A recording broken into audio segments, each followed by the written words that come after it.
All right, this is Finn with Collector's Maze, and today we are excited to be joined by Sam Humphrey.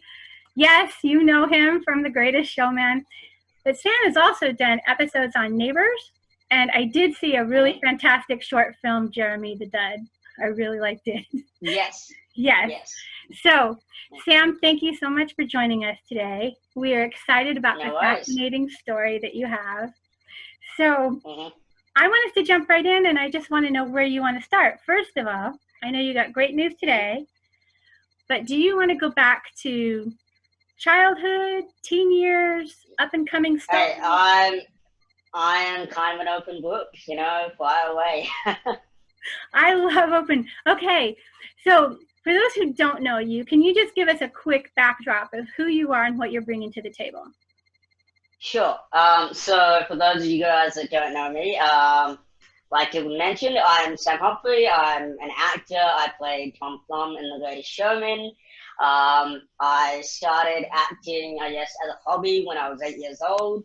I've now been pursuing acting as a full-time career for roughly 4 to 5 years now.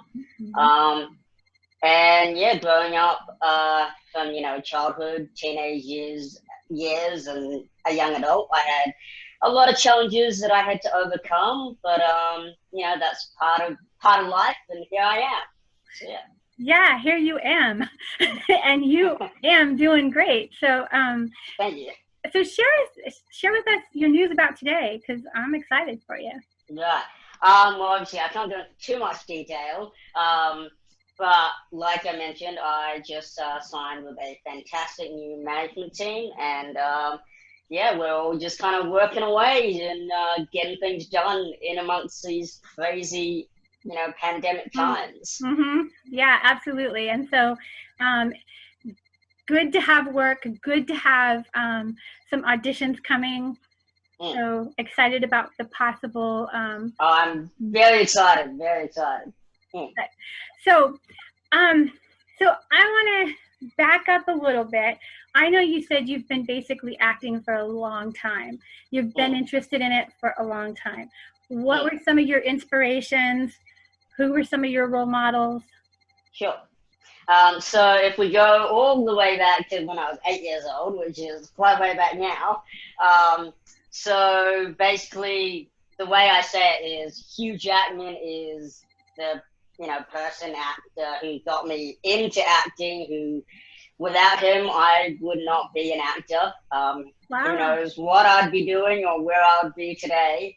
But when I was 8 years old, I saw X-Men for the first time, and I don't think it was anything, methodical or spiritual or anything like that, but I saw Hugh Jackman being Wolverine, and as any 8-year-old boy or kid wants to, he wants to strap on claws and pretend to run around the house as Wolverine, and that's what I did. Right. So, and I had a lot of fun doing that. Acting's always been my hobby, but as I sort of learned a little bit more, I found out that, it was acting, and Wolverine is not a real character. And I basically kind of got very enamored with the whole idea of taking on characters and pursuing roles and things like that. And so, yeah, one thing led to another. I started getting into acting, and it's been my passion and love ever since. So when you connected with Hugh Jackman in The Greatest Showman, did you share that story with him? Does he know that? He knows that. He knows all of that. It was one of the first things I told him when I met him. I was like, if it wasn't for you, I wouldn't be an actor. And I tell him time and time again. I mean, I share on my social, how much I respect him and how much I love him. And right. Fantastic. But I also know that you have another little fascination with Star Wars. I do. That's a polite way of putting it. I understand. I have a little bit more than a fascination with Star Wars. It could be said to be a full-blown obsession. I have quite the collection, which I will be doing a Star Wars collection video for my social very soon.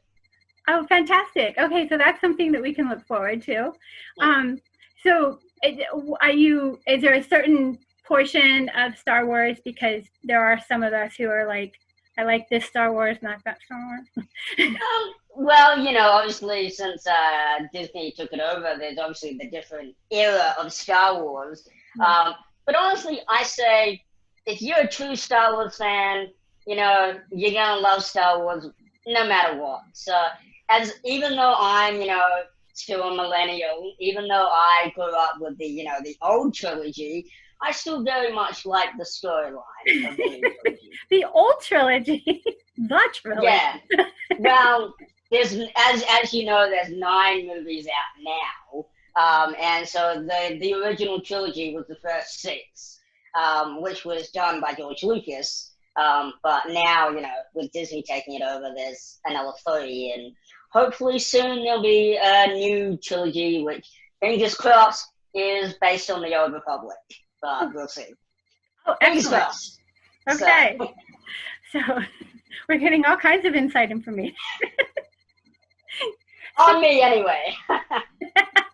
So, obviously, you're originally not from here. Mm-hmm. Yeah. Yep. So, and then did you move to LA just because of the acting career? So basically what happened was I came over to New York first to shoot The Greatest Showman in 2016.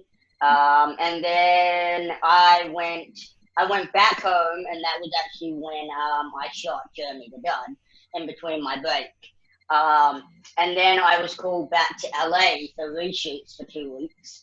And then, after reshoots, I spent, another couple weeks in LA just having a little bit of a holiday. And then in the start of 2018, I was called back for the premiere, for the, for the Oscars, for the Golden Globes. And funny in saying that, I was actually only supposed to come over for a couple months for, all the award shows. But one thing led to another. I got an agent, and I got more work, and here I am 3 years later. Sorry about that. No, you good? Okay. So I did see that 2017 was a big year for you. That's pretty much when you really got your beginnings in anything that everybody else would see. So do you have now? Okay, I loved Jeremy the Dud. I thought that was very clever. And do you have a message, or are you just an actor looking for work, looking for the next role? Well, yeah, that's that's something definitely important that everyone decides whether or not they have a message or whether or not they're just simply trying to make ends meet. Right. But for me, I definitely have a very important message, which, with every one of my posts and everything that I say, I always have a message behind it. And for me, that basically is from my childhood, like growing up the way that I did and feeling the way I felt, not belonging, is the messages that, it's all about love, joy, positivity, spreading all of that. And I do a lot of advocacy work on behalf of the rare community. So yeah, that's kind of my message as well, is that we're all equal, we're all human. I bleed red, you bleed red, let's be positive and help each other, especially now. So you're doing some auditions, you've got a manager really at work for you, which is fantastic. Were there specific types of roles that you were seeking? Look, in the industry, as everyone knows, there's a lot of stereotyping that goes on. In terms of, like, for myself, I'm 4'2", so I do get put forward for a lot of under 5 foot roles, which unfortunately does suck, because I am more than just my height. Like, I'm a fantastic actor who can take on any role. Right. But in saying that, with my new manager, like, he definitely sees that vision and definitely understands that. So he's throwing me out for a lot of, like, roles that don't ignore my height completely. Right. Right. And so there's definitely, like, myself, I want to be like an action hero. I want to be that. Yeah, I want to be the Jack Bauer or the Matt Damon, in Born Ultimate, or all those kind of roles. That's what I'd love to do. I'd love to be a superhero. I just want to do something that kind of is different to what I'm like put in, like in the box that I'm put in, because I don't like adhering to the box that people put me in. Right. I never Right. do. Right. So, breaking away from roles where you would be like a kid, because that's probably the tendency. Although you were actually overqualified for Tom Thumb, right? Because you were too tall. Yeah, well, in saying that, it was my very first breakout role, so to speak, that everyone else, knows me in. And yeah, my very first meeting with Michael Gracie, our director, one of his first comments is, "I think we're gonna have you play the role on your knees." On your knees, yeah. I'm like, "I'm sorry, what?" And he goes, "I think you're a little bit too tall." I'm like, "Come again? Did you say I'm too tall?" I'm like, "Okay, well, that's gotta be a first to me, because I've never been told I'm too tall." So right. It was interesting. So you did play the role on your knees then, right? 6 to 7 months shooting of every single day on my knees. It was brutal. That's insane. Oh my goodness. So, and they also digitized your voice a little bit, or? Yeah, so they played around, they just played around with like the pitch elevation and the tone of my own voice to give it more of a, I guess, deeper, more mature voice. Also, they wanted to make it a little bit more American. So at the time, I couldn't quite get, to that American accent while focusing on all of like the acting. Right. But in Neighbors, you actually play like an accountant, or? So I play the character of James Udagawa, who technically, for all we know, is still around, because we don't actually. He hasn't been killed off, and he hasn't been told that he's not coming back. So we don't know yet. So anything could happen. But yeah, so I played a financial investor, basically to the Udagawa family. My mother married into the Udagawa family, who is a multi-million-dollar wealthy family. And then I am sent to Abrams, the township of Neighbors, on my grandfather's orders to sort of investigate what's happening and discuss the investment in taking over the Lassiter Hotel. Did Neighbors come before Greatest Showman? Yes. Yeah. Okay, and so that was really your first, like, small screen. Yeah. I mean, that was my first debut to a screen. But funny story with that actually as well is, so I don't know if you've seen my documentary, Attitude Live. Yep. Mm-hmm. So my family friend, her name's Olivia. She also has a disability, or I don't like to call it disability, but she has, can't quite remember, but she's in a wheelchair, and her legs work, but they don't have, like, the muscles don't have enough strength to be able to walk and things like that. She can still use them. I can't. Okay. Muscular dystrophy. Oh, that's dystrophy. Okay. Yeah. So she has muscular dystrophy, but she's been a long-time family friend, and so's her family. She was working for Attitude Live, and they are a sort of a non-profit company, and they cover people with disabilities trying to achieve their dreams, and this was a series that they were doing. And so she wanted to cover me, because, like, aspiring actor who's trying to make it to Hollywood, which I did. So she covered me, and they actually set up an audition with Neighbors just for the documentary. Like, it was a fake audition. But the casting director and the higher-ups really, really liked my fake audition. And so they created a real role on Neighbors for me. Oh my gosh. Oh, that's a fantastic story. Yeah. That's absolutely wonderful. And so then, so your documentary is fantastic too. So she did a great job. Yeah, they do. I mean, the whole thing just came together. There's 2 parts actually. I don't know if you've seen the second part. Okay, I will definitely check that out. It's called Sam Humphrey Goes to Hollywood. I'm sorry? It's called Sam Humphrey Goes to Hollywood. Okay. Oh, okay. And it kind of just covers the reshoots that we did over in LA. Oh, okay. Yeah, and well, and so that's months of activity for you. I guess I have a few other questions for our followers that don't know or haven't seen Jeremy the Dead. Can you give us kind of the backdrop of that, because that is a clever little film. Sure, no worries. Yeah. So I mean, the idea behind Jeremy the Dead basically is, as we see society today, like, it has a bit of an issue with how we perceive people with, disabilities or who are different to the normal, so to speak. Right. So basically our concept of that is flipping it on its head.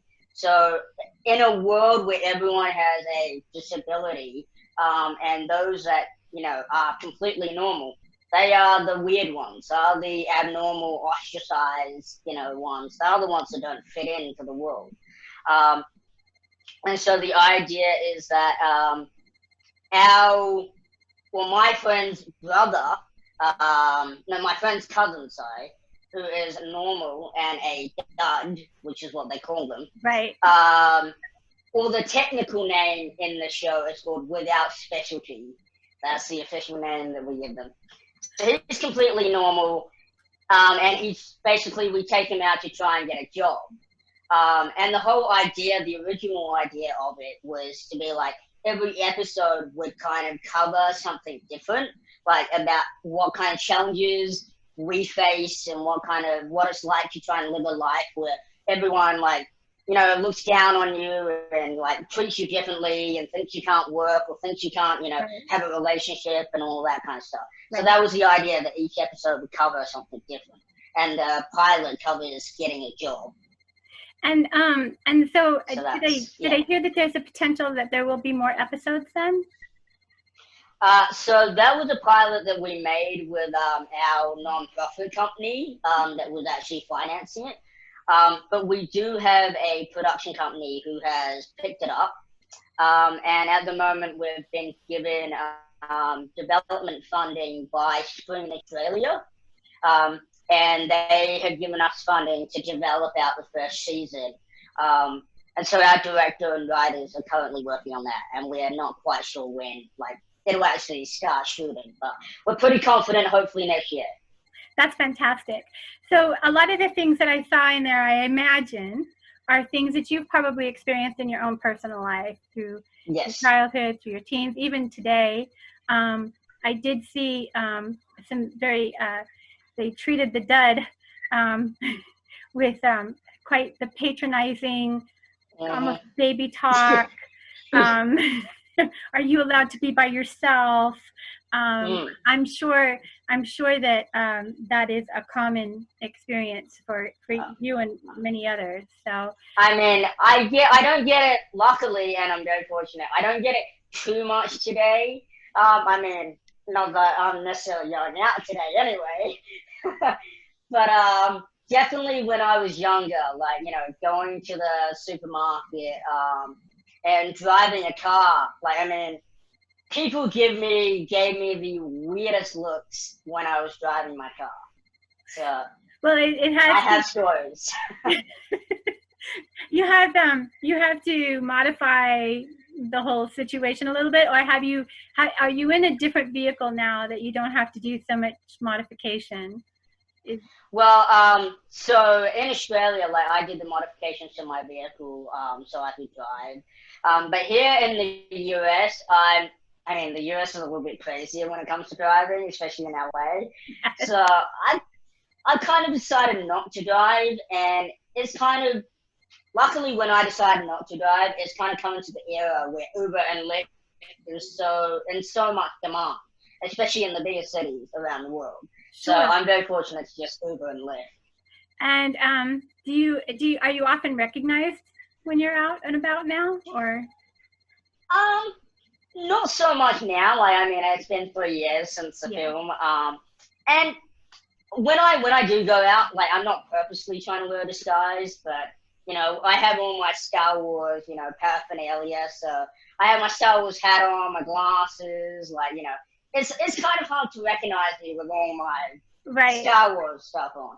But then one might say as well, it's a little too easy to recognize me with all my Star Wars stuff on. With, like, so, you know, potato, tomato.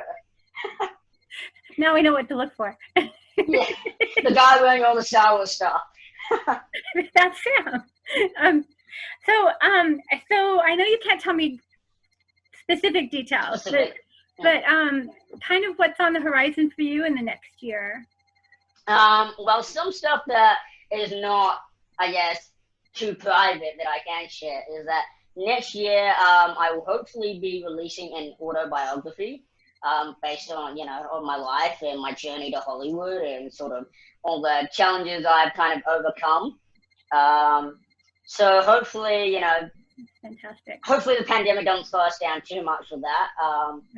But with that, I will hopefully, again, pandemic willing, we'll be taking that on a world tour to do book signings and to hopefully do a motivational speaking tour as well. That is fantastic.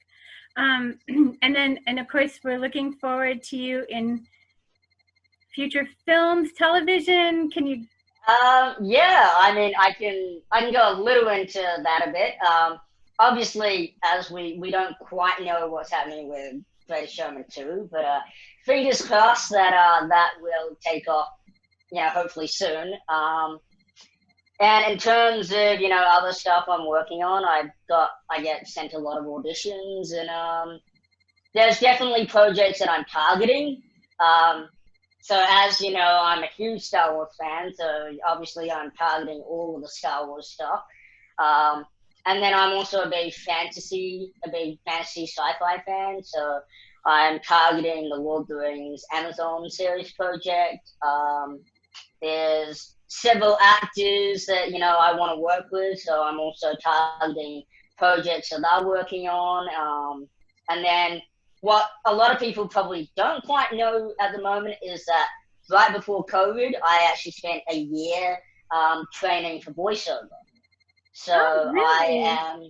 I'm also now a voiceover actor. So that's fantastic. We've I've had the benefit of interviewing a few voiceovers, and that's a really big field right now. That is huge.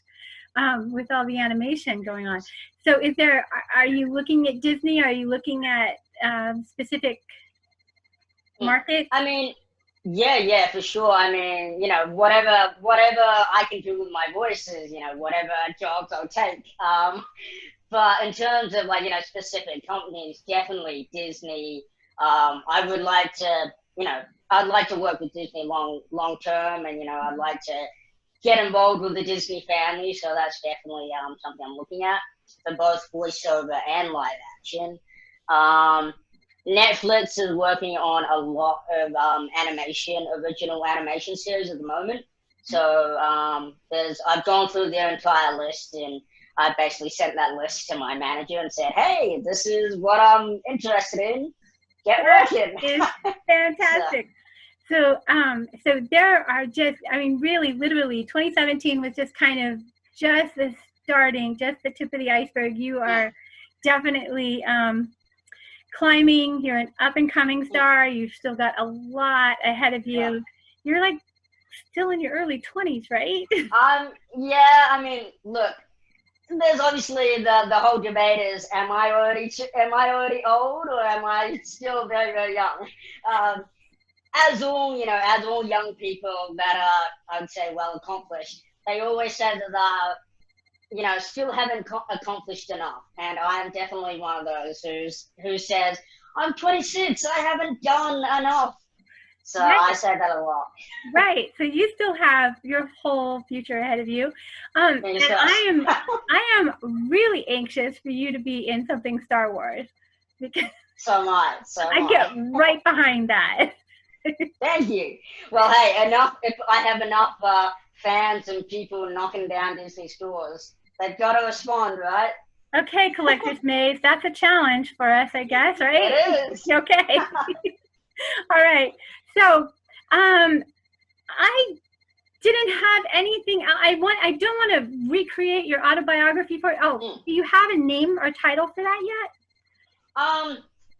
To be honest, I have a title for it, but unfortunately, my writers and my publishing company don't quite agree on the title that I would like to give to my book. So, unfortunately, everything is a collaboration with the people you're working with. So, but it is something that we can look forward to. You said this next year, right? Yeah, I mean, pandemic willing, the pandemic slows everything down. So. Absolutely. But this is exciting stuff that's still going on despite this. Oh, yeah, totally. I mean, I have to be completely honest. Like, pandemic, the pandemic has unfortunately affected a lot of people, and, it breaks my heart that so many people are out of work. And, I am praying that this pandemic, is over with soon, and we can all just, get back to having a great 2020 or 2021. Yeah. But in all honesty, my life hasn't changed too drastically, Sure, I can't go out that much, but luckily, like, in being trapped inside, it's just given me more time to, put my head down and get to the grindstone. Now, this is the interesting thing. The interesting theme I continue to hear with artistic people is how they've been able to continue their creative process in isolation or quarantine or COVID. And it's almost given them actually more opportunity. So this is very exciting that there are. So look what's going to happen after the COVID is over and all of these creators let loose. I mean, during isolation is like one of the times where you allow that creativity to come in, and you never know what people are able to invent or innovate when they are forced to. Like, we're now in a digital age where, unfortunately, like the brick and mortar stores are just not doing that well. So it's all going to social media, digital, avenue marketing, all that kind of stuff. Right. Have you done any like podcasts or blogs, or are you doing any of that online, social? So I actually do. I mean, we're kind of in a bit of a break at the moment because I was moving houses and all that stuff. So life got pretty hectic. But I do run a podcast with one of my friends, and it's called Actors 411. Okay. And we actually have an Instagram. It's very inactive at the moment because, busy with all the child stuff. But so it's called 411, and we've been trying to do 1 to 2 episodes a week, where we sort of just chat about, what's on our minds and like stuff about the industry and sort of whatever's relevant.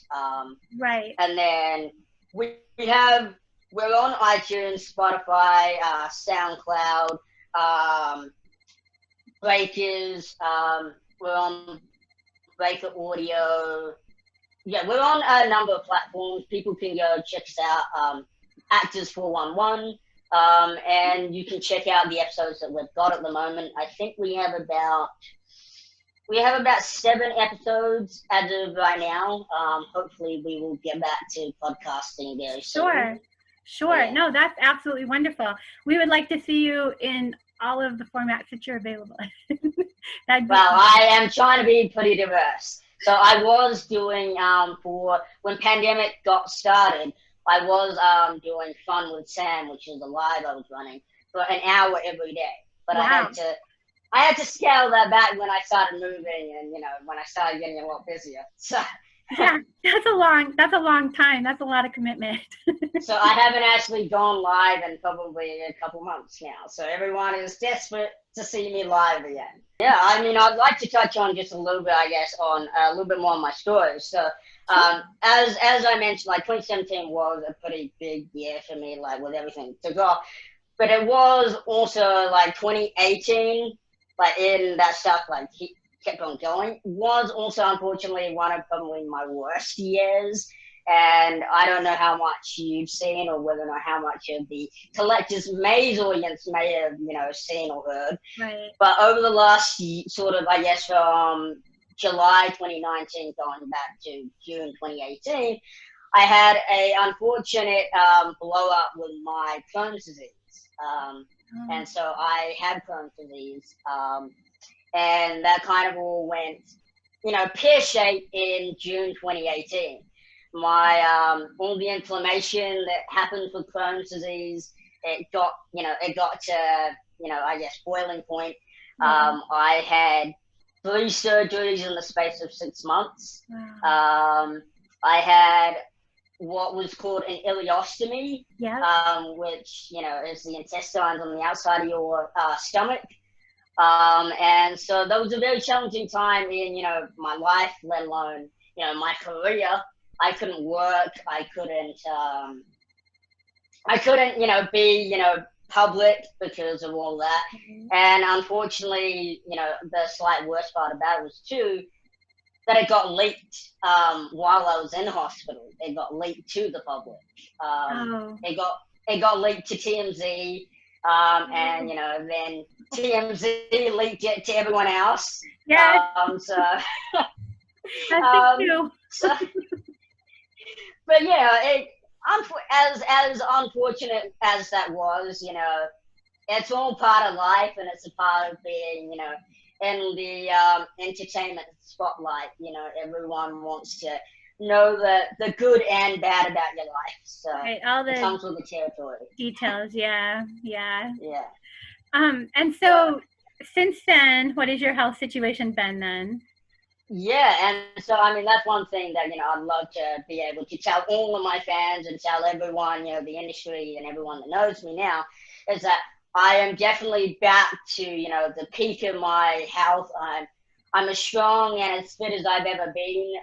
I'm as healthy as I've ever been. That was there was a 1.5 to 2 year fight of battle and fight for my life, but right. I don't look back. I only look forward. That's in the past. I have a very, very bright future to look forward to. So, yeah, I want everyone to know that I'm better than ever and nothing's going to stop me. And you guys can look forward to some very, very exciting stuff that's coming up. I really appreciate you sharing that portion with us. Because, yes, I don't think that I had seen anything that was bringing that kind of thing to light at all. I did see about the information about the Crohn's disease, but I didn't see anybody talking about how you've recovered, how you've gone through that, walked through that fire, and you're on the other side of it. So for me, I mean, like also just as part of my story, and then also for everyone else, I like to kind of share that just to show that no matter how bad things get, and I know, because even though, like, the articles like to chump it up and say life-threatening surgery, which any surgery can be life-threatening, when you're going under the knife. But it was a very serious, time in my life with everything going on. And it is true that I could have died. Like, I mean, it was to a point that my Crohn's was, on the tipping point where it could have gone either way. I could have survived. I could have died. I'm very fortunate that I survived. So. And you just went from the top down to that.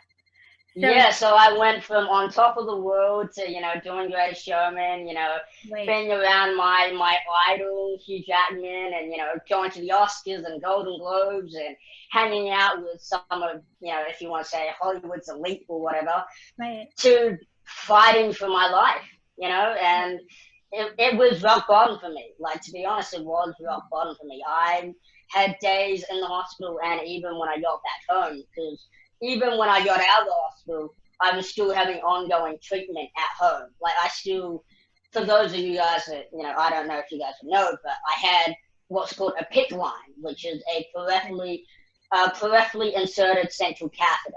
Right. And I actually had 3 of those. Because each one of those kept on getting infected, so they had to remove them and insert a new one. And so that was a battle that, I continued to fight while I was at home. Wow.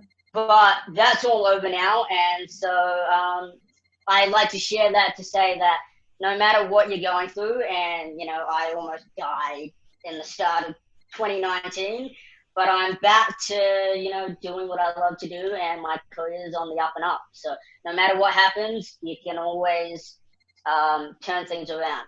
And my motto that I have, or two mottos that I have, is gratitude is my attitude. That's one of them.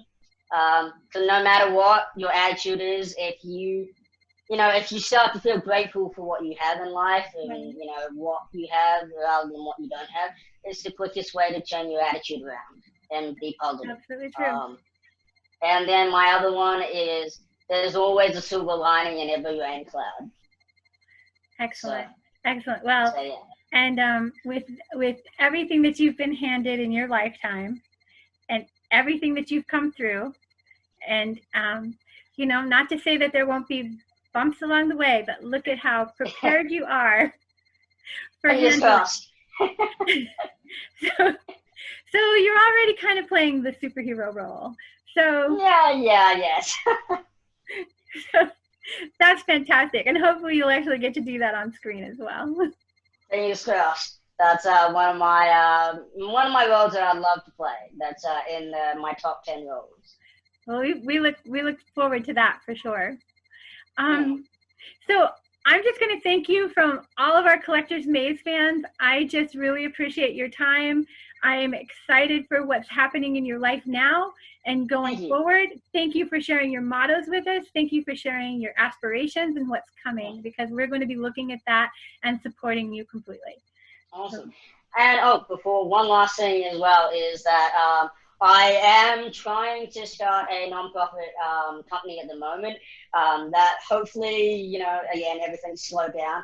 So hopefully that I'll be able to get that up and running shortly. But if once I get that up and running, I can share that with everyone. And hopefully you guys would, everyone would love to support us, because the slogan that will be on my shirt is standing up for the little guy. Oh, that's awesome. That's awesome. And hopefully I would like that to be a non-profit, to be able to give back to raising awareness for the rare community. That's absolutely perfect. And so and explain your terminology of your community again. Just right. Sure. So basically, obviously, everyone calls it the disability community. I don't like a lot of the terms that we use. Right. So, for example, I don't like the term disability. Right. I don't like the term disease. It's just, when you hear disability, it's a very negative term, and when you hear disease, it just sounds like you're sick and dying. And so, for myself personally, and I have a lot of friends as well that are in the same boat as me, we have what's called, quote, a disability, but it doesn't stop us. We're right. fully capable. We're doing, and not to brag, because that's not me, but, we're doing more things with our disability than a lot of people are doing that are fully able. So, right. You can't call us disabled. So I like to call everyone in that community rare. Because we're not, we're different. Right. We're special, we're different, everyone is rare. So, no two people are the same. So, yeah. No, I appreciate that. And it's why I wanted you to share that, because that really is a message that we really should be sending far and wide. And I would wish that more of the mainstream would grab on and adapt that too. So. I mean, I really believe in this message that I share and everything that I try to do. I'm just, to be completely honest, I'm just trying to leave a positive legacy of love, joy, and kindness before I kick it, I guess. You've got a lot more to do before you kick it. Well, fingers crossed. So this has been Finn at Collector's Maze, and with our new friend Sam Humphrey, and thank you so very much.